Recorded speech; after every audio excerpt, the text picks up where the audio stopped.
Assalamualaikum warahmatullahi wabarakatuh. Alhamdulillahi haqqa hamdih, wassalatu wassalamu ala rasulih, wa ala alihi wa ashabih amma ba'd. Pemirsa Jendela Ramadan, semoga semuanya dalam keadaan sehat walafiat dan tetap istiqomah menunaikan ibadah puasa Ramadan.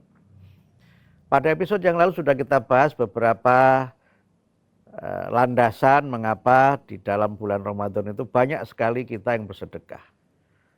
Pada episode kali ini kita lanjutkan mengapa banyak sekali bersedekah, karena kita ingin meniru Rasulullah Muhammad SAW. Dalam hadis disebutkan karena Rasulullah SAW ajwadun nas. Rasul Muhammad itu adalah manusia yang paling dermawan. Dan kedermawanan Rasulullah itu semakin meningkat di bulan Ramadan. Inilah yang menjadi referensi mengapa banyak umat Islam itu bersedekah di bulan Ramadan.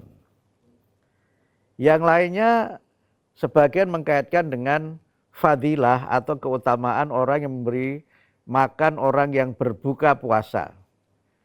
Ada hadis Nabi yang menyebutkan bahwa kalau orang itu memberi makan bagi orang yang berpuasa, maka pahalanya sama dengan mereka yang berpuasa. Walaupun ini tidak boleh menjadi alasan, kalau gitu nggak usah puasa saja. Memberi makan saya kira sudah cukup dengan ibadah puasa itu. Kalau dimaknai seperti itu, tentu pemahaman yang perlu kita koreksi. Pemahamannya adalah bahwa kita ini harus memperbanyak sedekah, terutama kepada mereka yang berpuasa. Karena itu kemudian di Indonesia ini ada banyak sekali tradisi yang berkaitan dengan sedekah di bulan Ramadan.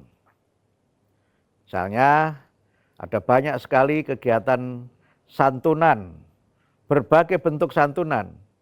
Sebagian besarnya adalah santunan untuk kaum du'afa, orang-orang miskin, anak-anak yatim, dan kaum yang lemah yang lainnya. Sebagiannya berupa makanan siap saji. Tapi seringkali yang seperti ini banyak yang terbuang, mubadzir karena semua memberikannya berupa makanan. Kadang-kadang acara berbuka puasa bersama juga begitu. Makanannya berlebih sehingga seringkali terbuang. Tentu ini perlu menjadi bagian dari refleksi kita bersama-sama. Apakah sedekahnya harus berupa makanan? Tidakkah bisa dalam bentuk yang lain misalnya? Kemudian yang berikutnya, tentu saja banyak sekali kita melihat bahwa sedekah itu selalu berupa charity. Sesuatu yang kadang-kadang bersifat santunan yang dalam beberapa hal mungkin bukan sesuatu yang diperlukan oleh yang menerima itu.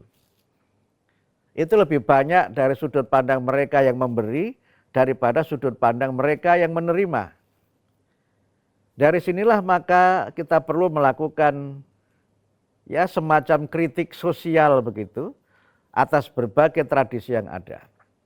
Bersedekah tentu baik, berderma tentu baik, tapi kita hendaknya senantiasa berusaha agar sedekah itu tidak menjadi sesuatu yang mubadzir.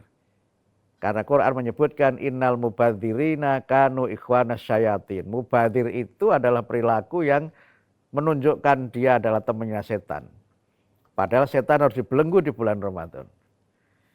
Yang kedua, marilah kita lihat dari sudut pandang kemanfaatan sang penerima, bukan kita yang memberi. Sehingga berbagai bentuk sedekah, santunan itu perlu kita kaitkan dengan apa sih yang paling diperlukan dan siapa sih yang paling memerlukan.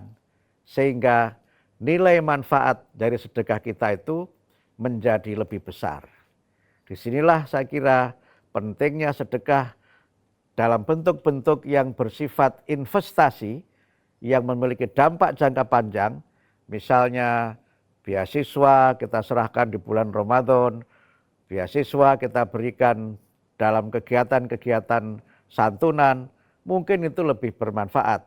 Atau kita memberikan insentif bagi guru agar mereka lebih semangat mengajar dan sebagainya yang bersifat investasi, itu mungkin perlu menjadi bagian dari pilihan-pilihan dan model sedekah yang kita tunaikan selama bulan Ramadan.